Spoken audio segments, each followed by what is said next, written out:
All right. Hello, everyone. I am Mark and I work at ConsenSys. ConsenSys is essentially a group of entrepreneurs and technologists who are building infrastructure and applications to enable the decentralized future.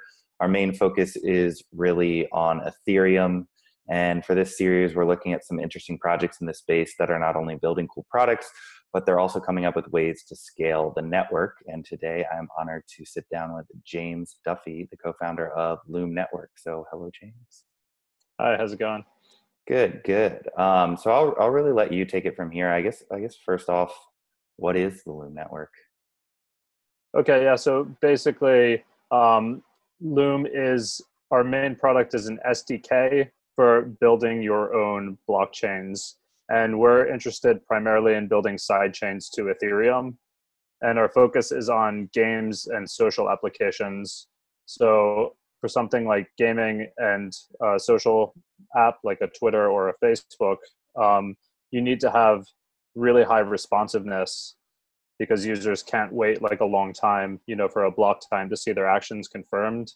And also you need a really good user interface. So it's hard to do that on Ethereum directly because you'd have to have a MetaMask pop up for every single action in the game or every time someone wants to post a comment, and they'd have to pay a gas fee.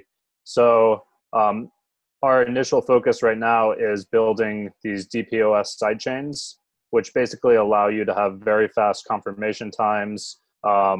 And we're doing it in such a way that the user doesn't have to sign every transaction on the Dapp chain.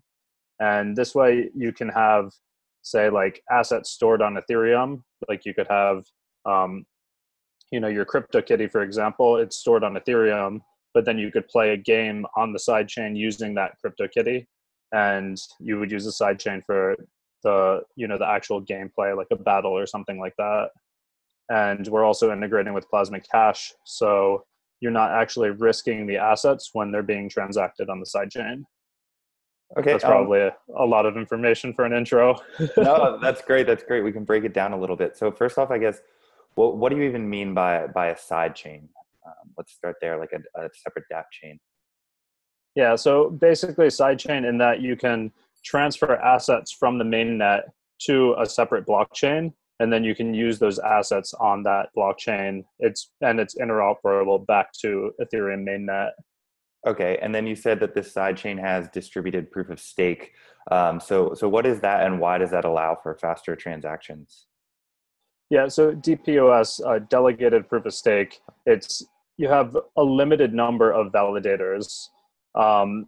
So, in the case of EOS, they've gone with 21 validators on the DPoS blockchain, and basically users can elect who those validators are. So now instead of on Ethereum, which is proof of work, where you have tens of thousands of people running nodes and validators and validating all the transactions, now you only have, say, 21 people doing it.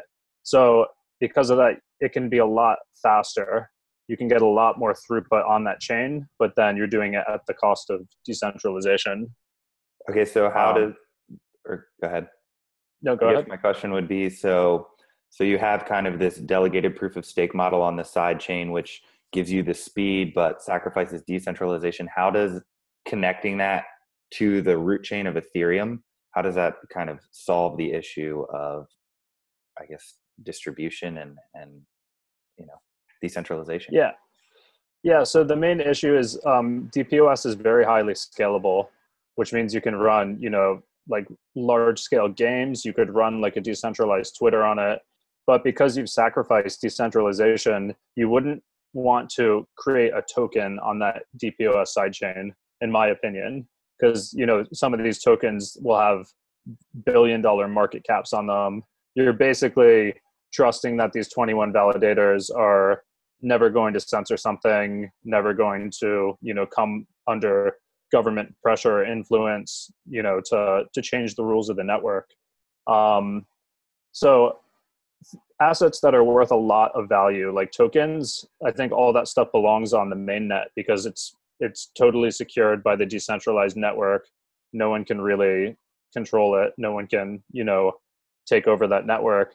But then the problem with just having something like Ethereum mainnet is that everyone's sharing the same network for the transaction. So it has scaling limitations. So this is kind of a middle ground where you can have these extremely scalable side chains that are still decentralized. It's not running on like one centralized server, but it's less decentralized, and you can still trust Ethereum mainnet to secure the assets and the value. Okay, so I guess one of my questions would be is what if one of these side chains, any side chain that's created does kind of go rogue or go corrupt or get pressured into being corrupt and tries to run off with the funds that are inside of it at the moment? How could having that connected to the main Ethereum network, how could that prevent that? So we could talk about with and without Plasma Cash. Plasma Cash basically adds an extra layer of security, because if that happened and if the network tried to run off with people's funds, then the users can do what's called a Plasma exit, which is Plasma is basically or Plasma Cash. It's a smart contract sitting on Ethereum that the sidechain listens to. You would send your tokens to the smart contract. The sidechain would realize, oh, I've gotten a deposit from this user, and then it would credit you with that many, with the same token on the sidechain.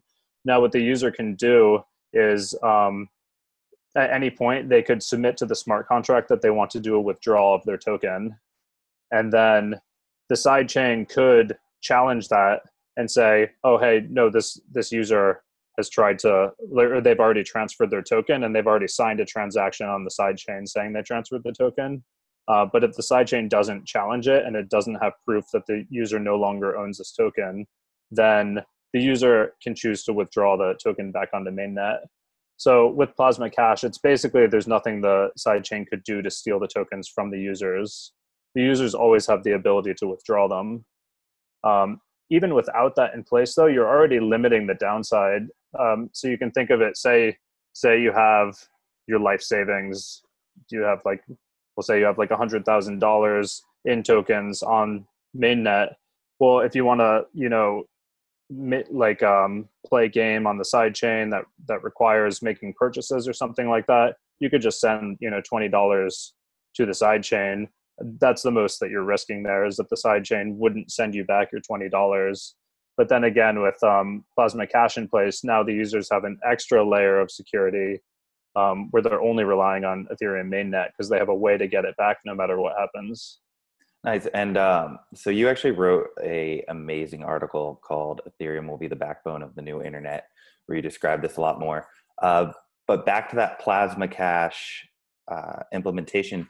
So who is actually the judge if, say, the side chain challenges the user if the user's trying to make a withdrawal? How does that actually moderated and decided? So I'm not an expert on this area. I'm not one of the members of the team that's doing the Plasma research and implementing it. So yeah, I don't know the intricate details of how that's implemented, but basically it's a smart contract on Ethereum.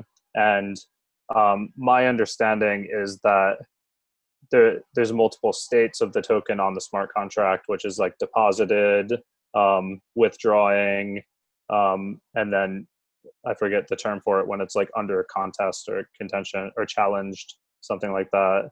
And yeah, basically it's the sidechain and the user talking to the smart contract and showing them the evidence that they have. If the user wants to withdraw the funds, and the user already signed a transaction on the sidechain with their private key saying they're sending it to someone else, then I think the sidechain would send that proof to the mainnet, say this user's not able to withdraw it. But I could be wrong there. So no, that's fair. That was a sufficient answer for me, at least for now. So I guess beyond, you kind of mentioned EOS, how it doesn't have a wide array of decentralization with only 21 validators, I think you said. So why else did you choose to build on Ethereum in general? Because you're building out these sidechains on Ethereum, but why do you think Ethereum should be the backbone or the main chain, layer one?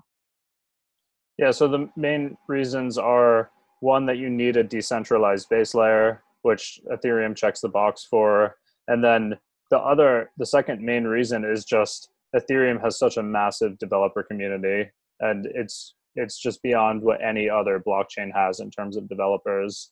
So actually, a couple people have asked this question, well, why not use Bitcoin as the base layer? Because Bitcoin is also very highly decentralized, you know, almost as decentralized as Ethereum or more decentralized as Ethereum, depending on who you ask and different parameters.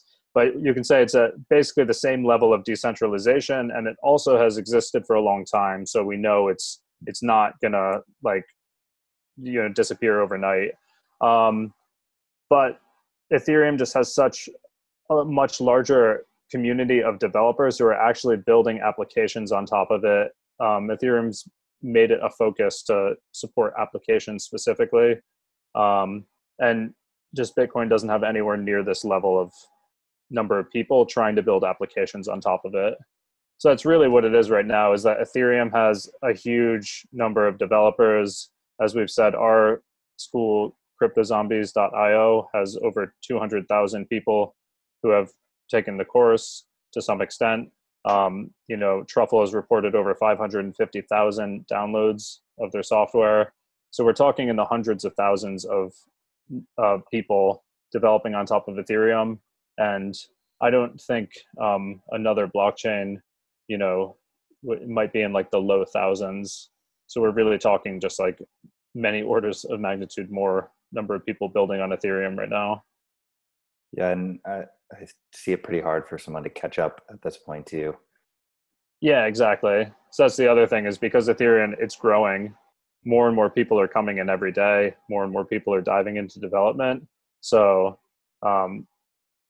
yeah, even if another platform came up now and it was as good or better than Ethereum, they'd have to be able to get the attention of the developers. They'd have to be able to get everyone to jump ship. And when you already have a platform that has a really large infrastructure around it in terms of developer tools, in terms of the number of contracts that have been open sourced that everyone can use as a template. I think ConsenSys recently revealed that like 90% of the top tokens by market cap are ERC20s on top of Ethereum. If you want to build an app on Ethereum, you already have a lot of tools, a lot of code examples to kind of base it off of. So yeah, another platform would need to offer all of those pieces to tempt developers to build on their platform instead. Definitely. And I think that's just a very difficult thing to do. Great. So if entrepreneurs have an idea that involves a blockchain, the developers are on Ethereum, and the developers are on Ethereum because all the tools, examples, and community support are there for it, which is yeah, it's also like if you're a developer and you're building on a programming language that a lot of people are using, you Google your question, there's a Stack Overflow, you know, question that's answering the exact thing. You're building on like a smaller technology, you're going to run into some bottlenecks or problems, and you know, there's maybe like a few hundred people in the world who know how to answer that question. It's a lot harder to get support. So I don't know if this is in your area, but then why would you say, for instance, so Ethereum runs with Solidity. What about a blockchain like Lisk, which I believe, does that not use JavaScript, or am I mistaken on that? Yeah, I think JavaScript is their smart contract language. I'm not sure how far along they are in terms of like having that, like, I'm not sure how much of what they propose is actually available right now and what's in development. But yeah, for one, I think they just haven't reached the level of developer adoption. And then two, I think part of that is they also run on Dpos as the base layer. Got it. And do you think do you like how Ethereum has its own language, Solidity, for smart contracts?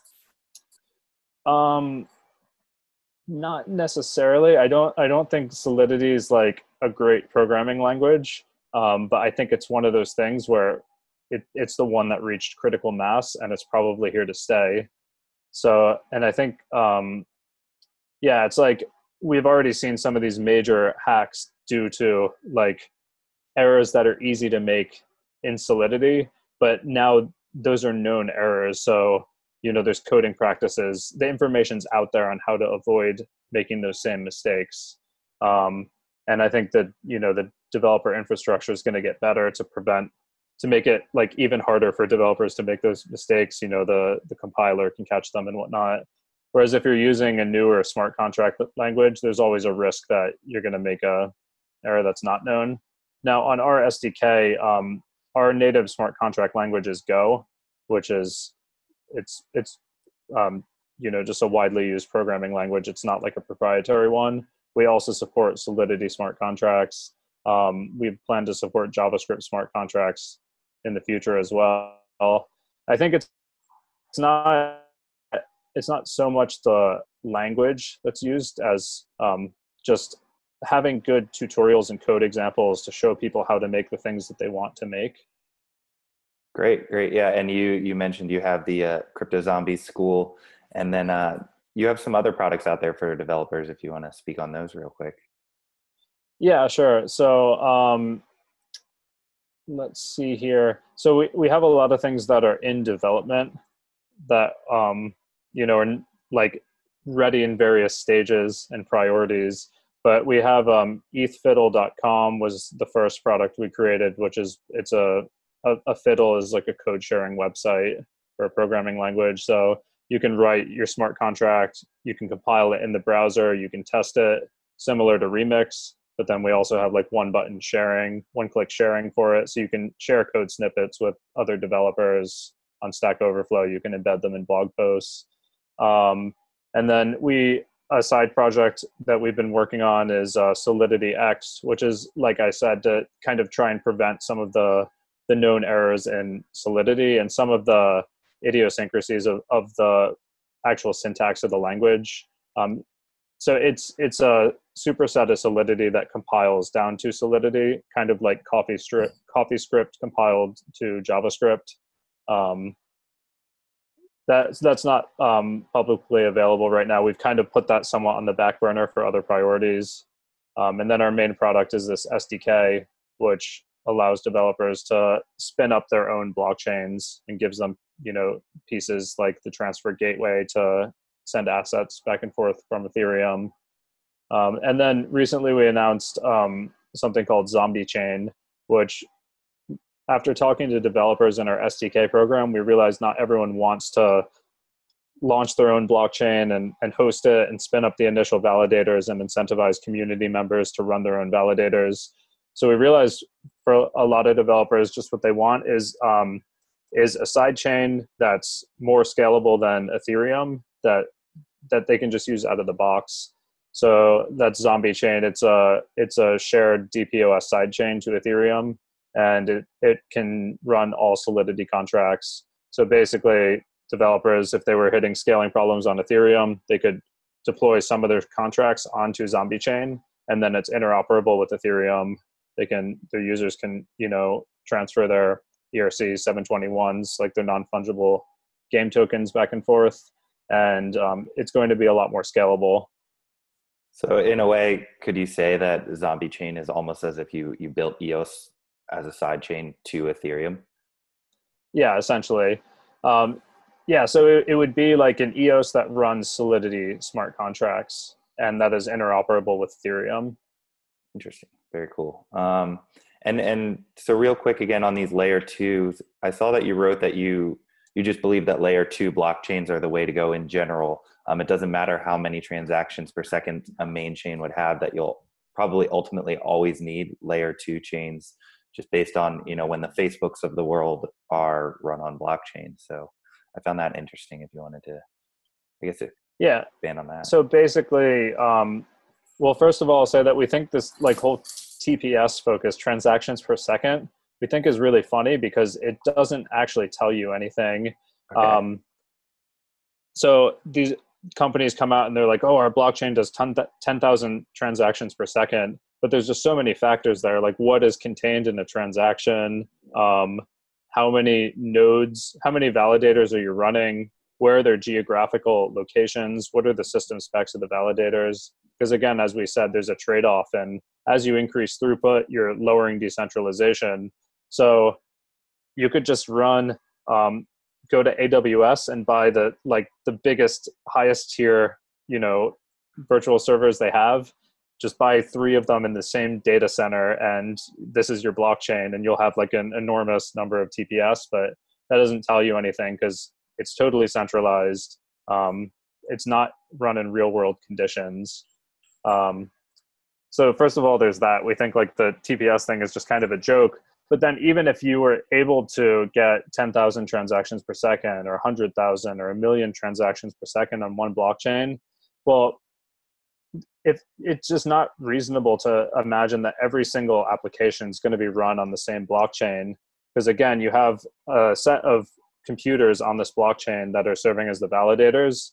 Each validator has to run every single transaction on the whole blockchain. So if Facebook, a decentralized Facebook deploys to this blockchain, and so does a decentralized World of Warcraft, every computer on that network is like simultaneously running the World of Warcraft server and the Facebook server. And then you add a Twitter in there. And like, if we imagine a future where we have more and more decentralized applications launching and they're getting more and more scale and more people are using this network, it doesn't matter if you have 1,000,000 transactions per second, you're going to hit that cap eventually. Yeah, I mean, I put some statistics in the article. I think like, you know, the New York Stock Exchange or the NASDAQ does something like 20 or 30,000 transactions per second. Facebook does like 7,000 likes and comments per second. These massively online like multiplayer games, you know, they have millions of users using them simultaneously. So it's just really hard to imagine one supercomputer running all of the world's applications simultaneously. And if you understand that, then it's obvious that you're going to need to have multiple blockchains. And our vision is kind of a future where you have shared chains for a similar purpose. So say you could have like a social media chain, and applications that have a similar functionality might all share this chain, right? They have user accounts, they have you know, you have a friend graph, for example. They're kind of these common templates. So you could have one blockchain that's optimized for those type of applications that could be shared. And then again, the really important bits, you want to give your users the ability to transfer those to the mainnet to secure them. So probably like, you know, their karma points in the social application, and things like that. Yeah. Definitely. So I'll definitely link to this article that we've kind of brought up a few times in this conversation because it's super interesting. Everyone should read it and check out loomx.io. Anything else you want to say while you have the floor? Oh man, what a broad question. Let me think here. Either about Loom, Ethereum, really anything. Yeah, I mean, I guess I'll say that the area is that probably the number one area we're most excited about right now is decentralized gaming, putting games on the blockchain, because I think something that CryptoKitties showed everyone is that people really like owning stuff. And it's kind of this weird abstract concept, but for the first time in history, people were able to actually own a digital asset. So normally you had like an MP3 file, you could just make unlimited copies of that or something. Now you can actually have something and publish it to the web and prove that you are the owner of this thing. And that's really kind of a unique concept, but it's how we've, you know, done things in the real world for forever. So I think that's really cool. You can have a game like a World of Warcraft, and when you earn an item in the game, you actually own it, and you own it outside of the game. Because it's stored on Ethereum mainnet. Even if the game shut down, you'd still have those items. You could still sell them, because you could have multiple games who say, hey, we're going to share the same items. And if your character gets an item in this game, we'll also credit you that same item in our game. You can have like a, you know, persistent avatar. So stuff like Ready Player One, right? Where, you know, you log into the system and you have your character that you designed and your clothing and all your items in there. That's hard to do because people have to trust a company, and like traditionally in a centralized game, you'd have to trust that, oh, this company is going to keep running this game for the next forever, right? Which just doesn't happen. These games shut down after 5-10 years, whatever. But if you put that on a blockchain, now people know that these assets are going to persist and no company controls them. No company can take them away, but multiple games could build off of the same avatar. So as soon as you, like, if I'm a game developer, I want people to use my game. So I make a new game and I just integrate it with some existing games like avatar system. And it's like, as soon as you start my game, you already have, your character, your clothes, your items, you're already fully customized. So it really kind of enables this almost like massive shared game world type thing, where people can have like a second personality or avatar and collect things in the digital world and then know that those things are always going to be there. So we're really excited about this area. We think it's like probably going to be beyond financial applications. This will be the next thing that really shows the power of the blockchain and like why this is revolutionary. Yeah, that sounds awesome. I already want to create my little avatar digital self that I own and then plug them into the games I want to go to. And I saw that you guys are actually about to release a zombie card game. When will that be coming out and we can play all that? So I will say it will be out this year. We're kind of keeping it under wraps because we have like a big announcement coming probably in the next week here. But yeah, we're really excited about this because it's a Magic the Gathering style game where when you earn cards in the game, or you can purchase them optionally, but you can earn all the cards just from grinding in the game. You own these. They're ERC 721s, and you can trade them on the marketplace. You can buy them, sell them between other players. And yeah, it's as opposed to trying to maximize our profits as a company by only making you buy the cards from us, we're excited about opening this like massive peer-to-peer marketplace where you can have people even like speculating on cards, right? Because it's a limited edition card. You can do stuff like this on Ethereum, right? We can create, the ERC 721 in the smart contract that shows there's only going to be 1,000 of these cards ever. And then people have that guarantee and they can trade them on the marketplace and be like, oh, I think this card's going to be valuable in the future. Or I think it's going to be really fun because as we've seen with CryptoKitties, people really love this idea of buying and selling and trading digital assets. And then, of course, it's a Magic the Gathering style game. So you can actually, collect the cards, build up your ultimate deck, battle other players. And yeah, we think it's going to be a lot of fun. That sounds amazing. Yeah. We'll all look out for it. So thanks so much for your time, James. This was great. Awesome. Yeah. Really appreciate it. Great. Have a good night. All right. Cheers. See ya.